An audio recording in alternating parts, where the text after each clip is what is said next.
Do you think having a social media platform helped with getting a publishing deal? Why traditionally publish your novel over self-publishing your novel? I want to publish, but I'm scared I missed the boat with everything being AI focused. Hello everyone, and welcome back to another video. Welcome to this Q&A on being a debut author. If you haven't seen the news, hello, welcome. My debut novel, Theodora's Tea Shop, is going to be published in July 2026, and pre-orders are now available for the book. It's a 1920s inspired atmospheric adult fantasy story, so you can click the link below to check that out. Otherwise, you can also add it on Storygraph or Goodreads. All of the links will be in the description down below, and I will apologize because there is a very small puppy on my lap. Little Miss Mabel, hello. She's the sookiest little girl. Is a little overtired today. She is the cutest little thing I've ever met in my life.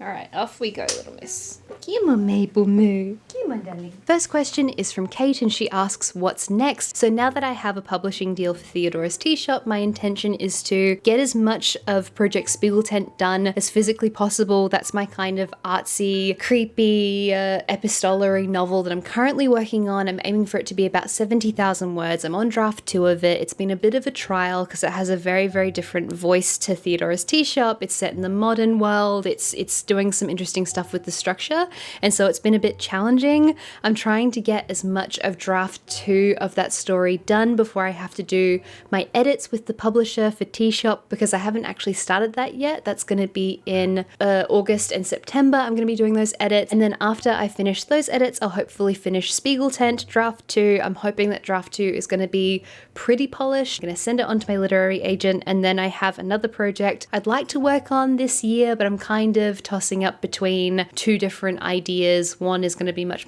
easier. Is your book going to be available in the US? So my publishing deal is currently for Australia, New Zealand, the UK, and the Commonwealth, excluding Canada. People from outside of those regions can order the book through places like Waterstones and Blackwell's because they have international shipping.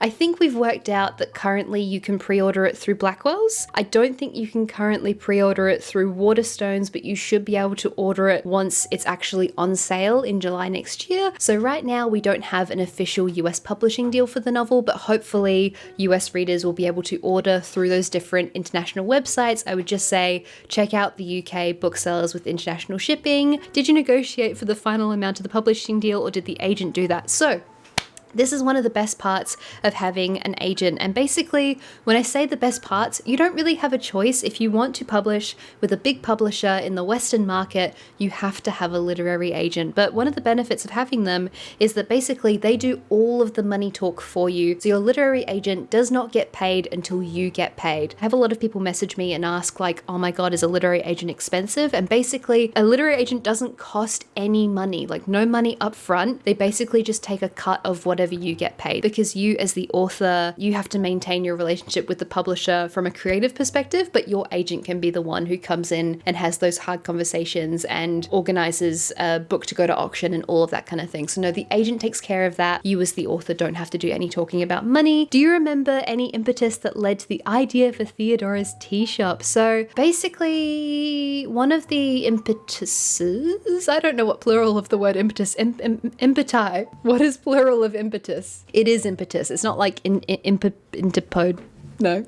I remember that when I was working in the arts back in 2019, I went into a coffee shop. We were doing like a planning day at a co-working space, and there was a young woman working at the coffee shop, and I just thought she was so charming, enigmatic, and beautiful. And I was like, oh my God, you're definitely a character. And so Theodora kind of came from that interaction. I just invented a personality for her. And then there were other moments where I was reading Ghost Empire by Richard Feidler, and I was reading about the Hagia Sophia and the Empress Theodora and the upper end of Cremora. And so there are some touch points there that were kind of inspired by Byzantine history. I think a lot of writers are kind of like magpies in that we just kind of go after pretty shiny things, and like I'm constantly like, oh my God, that's cool, that's interesting, that's fun, I love this thing. And every piece of writing I make is kind of a hodgepodge of everything I love and everything I think is cool. Did you have anyone read your book and give feedback before querying it? So I had Tyler read the book. He's always my first reader. He is a wonderful resource for me to lean on because he's this beautiful marriage of having a really strong analytical, logical brain and also a very strong creative brain. And he also works in creative industries. He's a game dev. A lot of his job, in addition to his independent development, has been giving feedback to people. So he is a really, really, really good resource for me. And so I just give everything to him. But aside from that, before I took the book out to literary agents, I didn't have anyone read it, which is not necessarily the best. I think the recommended thing is to get beta readers or get alpha readers and get feedback. I would say put your work in front of as many good people as you can. You don't want to put your work in front of everyone. And I think most of us are very sensitive to when it comes to, the creative work that we spent a long time on. And so I would say be very, very strategic about who you give your work to, because if you give a story to someone who is self-righteous or can't see past their own tastes or doesn't have a good critical eye, they might lead you in the wrong direction and give you feedback, bad feedback that's going to stick with you. I am very, very precious when it comes to my writing. I don't want any outside opinions coming in. And because Tyler knows me so well and he knows what I like and he knows what I value, he is such a valuable first reader for me. How did you find recent comps for your book with it not having as many uber popular tropes? Great question. So when you're doing comps, so basically a comp is my novel is like this book and that book. They're comparative titles that will help a publisher place where your book might sit in the market. And the comps can be, you don't have to have comps basically. So it's the type of thing that you would have in your querying letter. I'm pretty sure that we did use it. I think for Theodora's Tea Shop, we ended up saying the found families of Six of Crows and the atmospheric voice of the Night Circus and kind of using bits and pieces like that. I think when I queried, I said the Gothic vibes of Mexican Gothic by Silvia Moreno Garcia. If you can't find specific books to compare to, pick an aspect of that book. So for example, for me, you couldn't really compare Theodora's Tea Shop to Six of Crows because Six of Crows is a YA, it's a heist story. Theodora's Tea Shop is not the same. However, Theodora's Tea Shop does have found family elements like Six of Crows. What sort of edits were you asked to do? Big plot, character changes, dialogue, mood? We haven't started the editing process yet, so I will let you know. I would say, given the fact that I only have about a month to turn around these edits, I would say these aren't going to be really, really big changes. My instinct tells me that it's probably just going to be like line edits and relatively small things, but we will find out. I'll let you guys know. I might film a vlog of the editing process. Do you know if you'll get any input on the cover design for Theodora's Tea Shop? So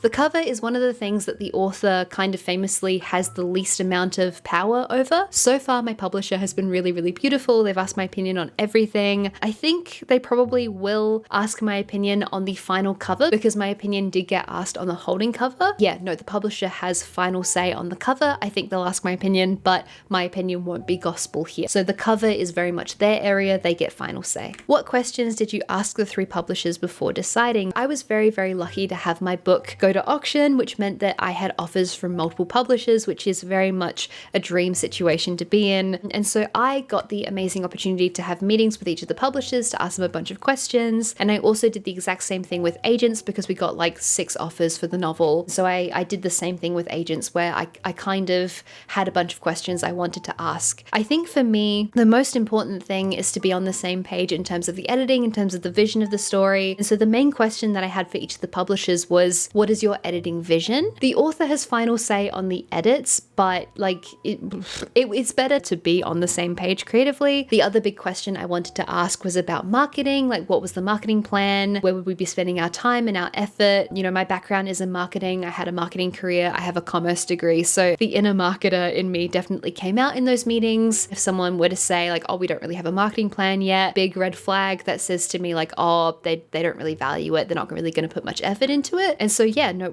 I got to see some really amazing marketing plans for the story, and that was really beautiful and really, really cool to see. And then basically I just wanted to vibe them out, like to see whether they were warm, whether they were nice, whether I felt like it would be a good working relationship. You know, I have so many meetings with people in my job, and it's nice to work with people that you feel comfortable with. How did you know your book was ready for querying? Congrats on the book deal. Thank you. So basically I would say if you're not a perfectionist, you need to do 110%. If you are a perfectionist, you need to do about 90%, because that last 10% is always what takes the most time for a person who is a perfectionist. I think what's really, really important is to get the big picture things right. The structure, the vibe, the voice, the pitch of the novel novel that's really important to get right. There are little tiny things that are very, very easy to change later, like changing the title, changing a little bit of the editing, little tiny tweaks of, oh, I think that sentence isn't quite right. That's not going to be the thing that does or doesn't get you a literary agent. And I think having that ability to know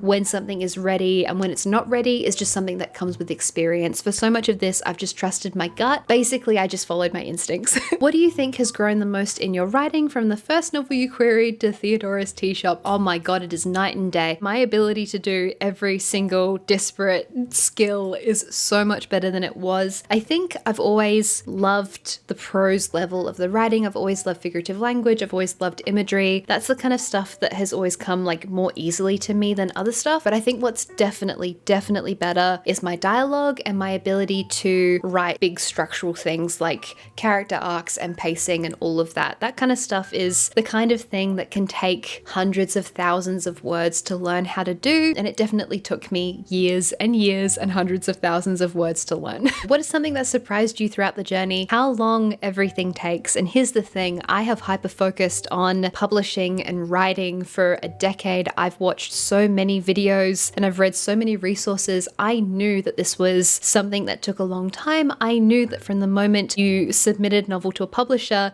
it takes roughly 2 years to end up being on bookshelves. And still, it really surprised me how long everything takes. This industry moves at a snail's pace and I'm very much still getting used to it. Do you think having a social media platform helped with getting a publishing deal? So I get asked this question all the time and I have had people presume the entire time that this is going to be really, really easy for me because I have a big audience. I hate to break it to you, but in this day and age, having 200,000 subscribers on YouTube isn't a big audience. There's a lot of content creators on YouTube, on Instagram, on TikTok, on all of these different platforms who have big followings. And back in the day of Girl Online by Zoella and like 10-ish years ago, longer ago, when YouTubers were just being handed book deals willy-nilly, back then it would have been really, really easy to have this amount of audience that I have and to get a book deal. But as I've shown you guys through the querying process, through the submission video, just because you have an audience doesn't mean you're going to necessarily get a book deal. Now that does change if you do actually have a genuinely massive audience, or if you have the kind of audience who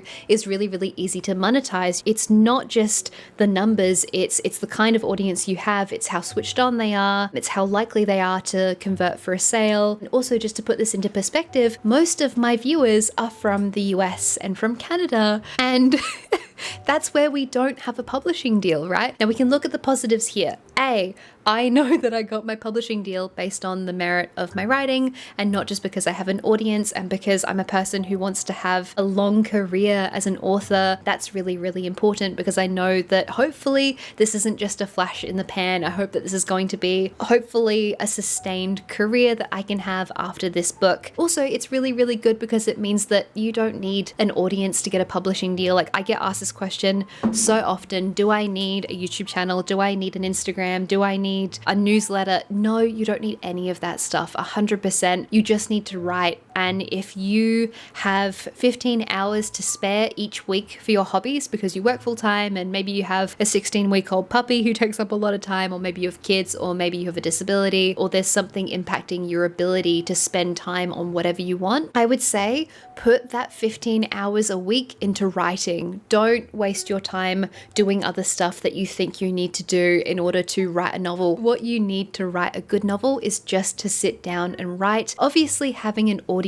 is a nice to have. You know, I've spent the last decade building this following on YouTube, and I know that it's a really fortunate thing that I can now bring my novel to this audience. There's a lot of people who are really interested to read the book because I have a YouTube channel, but having a YouTube channel is very much a nice to have. It's not essential. Do you write a lot in cafes and libraries? Yes, I do. For most of Spiegel Tent, basically, I found it really, really hard to work at home. I found it really hard to concentrate. I'm now at the point where with Spiegel Tent, I can sit down at my desk and write, but because I spend so much time here doing content work, doing all of my, doing my actual job, I have found it really hard to concentrate in this space. And I think the body doubling thing of going to a cafe, having people around me has been really, really helpful. That being said, with Miss Mabel, my routine has changed quite a bit. And so now I'll go and work in a library or a cafe if Tyler's not in the office that day because he's self-employed, but he also does work with a company, and so sometimes he's in the office and sometimes he's not, and he's doing a lot of different stuff. So we're both managing our schedules a little bit differently now. Why traditionally publish your novel over self-publishing your novel, particularly when you have a built-in audience love your vids? Thank you.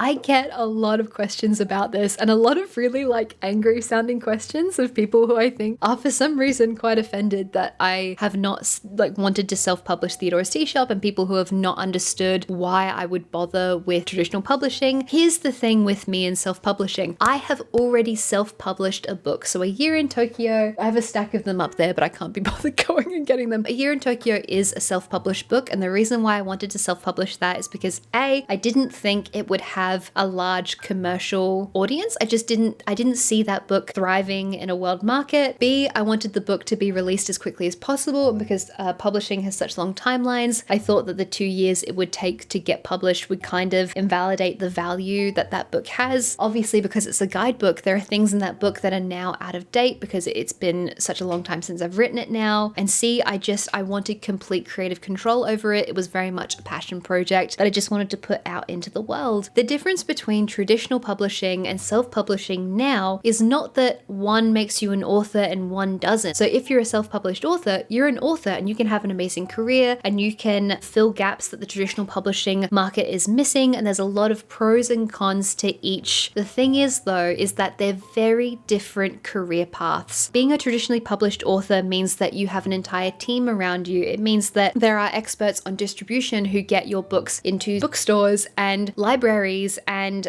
you have people to help you with marketing, and you have someone to design the cover, and you have a whole support network of many different people and experts. The negative of that is that it takes a very, very long time. You have less creative control. You're operating within these structures that are very, very old. The book has to fit within certain buckets and it has to be marketed in certain ways. And there's all of these complexities with traditional publishing. Whereas with self-publishing, you have complete control. There are no gatekeepers. You make a much, much, much bigger profit per book sold, unless you do something very silly like publish a book in full color, in which case you will make barely any profit per book sold. But anyway, that's totally fine. Again, you can write whatever you want. So if there are niches that you want to write for that traditional publishing isn't interested in, you have the power to do that. The problem is that because there are no gatekeepers at all, it means that the market is really, really flooded. It can be really hard to stand out. You need to upskill in marketing. You need to upskill in cover design, cover art. You need to put a whole bunch of money in so that your books look really, really professional. And there are so many different things that you have to learn in order to thrive as a self-published author. One of the big strategies that people often have is to publish books really quite quickly. So a couple of books a year in the same series. A lot of self-published authors are doing really well. They're making really good money. It's just a lot harder to build that audience initially because you have to do all of the work and then kind of slowly get word of mouth. There is a reason, so I'm trying to give you all the information really quickly. There is a reason, however, why a lot of indie authors end up going down the traditional path. So for example, Legends and Lattes by Travis Baldree was originally indie published. Olivia Blake had a lot of self-published books that are now traditionally published, and the big benefit of traditional publishing is just that it gives you more time to write. It gives you more support. There are a lot of really snobby people, unfortunately, in the book industry who do take traditionally published books a lot more seriously than self-published books, which is so stupid. So you're more likely to win awards if you're traditionally published. You're more likely to end up in libraries, which is one that's particularly important to me because I was basically raised by the public library. There are definitely pros and cons to both. You're an author either way. You're a writer. Your work is valid either way, but they are just different career paths. I want to publish, but I'm scared. I missed the boat with everything being AI focused. Advice. So I go 0 to 100 on this topic very, very quickly. Hell will freeze over before I use AI in any part of my writing. I can kind of foresee me being like 80 years old and being like really, really old fashioned on this topic and sounding really out of date. But the thing is that I hate it. I already hated generative AI from the perspective of it's unethical, it's bad for the environment, it's stealing from artists. And then I found out at the end of last year that there was this company that was making generative AI video where their data set actually got leaked, and everyone found out that this particular company that made these videos for people that you could pay them to just spit out videos, they had scraped a couple of thousand YouTube channels to train their AI AI on. They had chosen YouTube channels that were very high quality, which I suppose is a compliment, but yeah, my channel was on the list. That was a wonderful thing to find out at 2 o'clock in the morning, that over 250 of my videos had been scraped and stolen to train AI so that some random person could pay a lot of money to some other person for the work that I've been doing since I was a child, since I was a teenager. And I'm still really mad about that. And there's nothing I can do about that. That work is just stolen and mulched and pulped for other people to profit off of. Yeah, I won't use AI in any part of my writing. Honestly, I would just say don't touch it and don't use it. And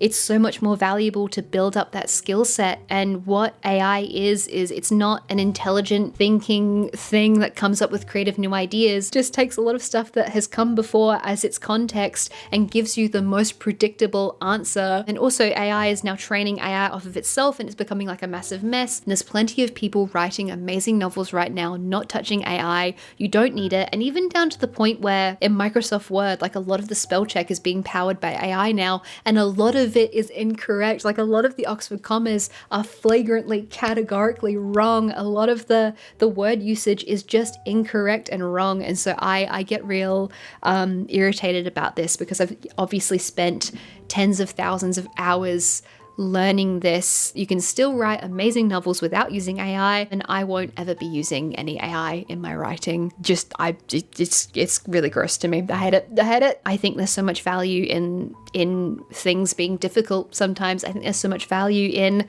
learning skills yourself. Yep. I will stop now before I actually start ranting. Aren't you afraid that you will lose great writing when you rewrite each draft? Also, congratulations, thank you. So yeah, my process is that I will write an entire draft, throw it in the bin, start the novel again, write the entire draft, throw it in the bin, start again. Yes, it sounds ridiculous. It's really time consuming, but it's been the best way for me to learn how to write, how to structure, how to do pacing. In terms of losing great writing, if something is really, really good, it's gonna stick in my brain. I'm gonna remember it. It's been quite comical actually that I've sat down and I've gone through edits and I've been like, oh, let's add this metaphor here, let's do this thing, and I've typed it out, and then 4 sentences later found the exact same metaphor that I thought I was making for the first time. No, if something is good, if it's important, if it's strong, I'm gonna remember it, because if I forget about it, then it's probably superfluous. I think prose come cheap. I think metaphors are nice to have. I think what's really, really important is making a good, engaging, fun story with good characters. How are you balancing raising a puppy with your writing plus full-time job as a creator? So my partner and I are both self-employed and we work very long hours, or at least we did.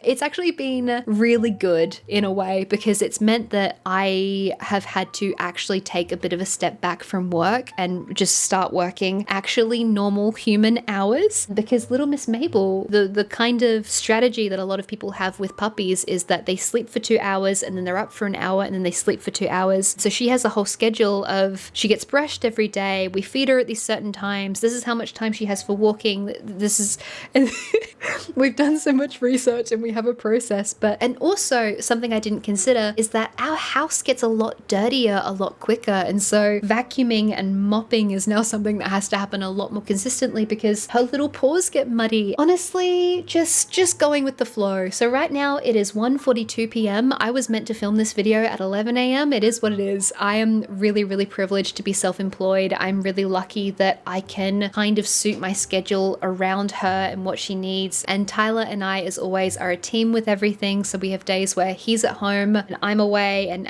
I'm at home and he's away, and we're doing our best to be very flexible and patient, because yeah, puppies are very overwhelming. I can't imagine how hard it is to raise a puppy though if you're on your own, or if you were working full-time out of the house. I have no idea how people raise puppies on their own, because Tyler and I, us being able to manage the load of the work has been instrumental to us being able to keep our mental health during this time. It's part of the reason why I haven't really vlogged in the last month, because last couple months, because I've been really kind of overwhelmed and I'm still working out how to manage my job around everything. There's been a lot of life changes recently, but yes, it's a lot, but we are finding our way. And I couldn't be more fulfilled and happy, and I love her so much. I'm getting into Sleep Token thanks to you. What are your favorite songs? Okay, so I have a list. My favorite historically is The Summoning. I love Jaws. I love Nazareth. I love Bloodsport, specifically the Room Below version. I love Atlantic.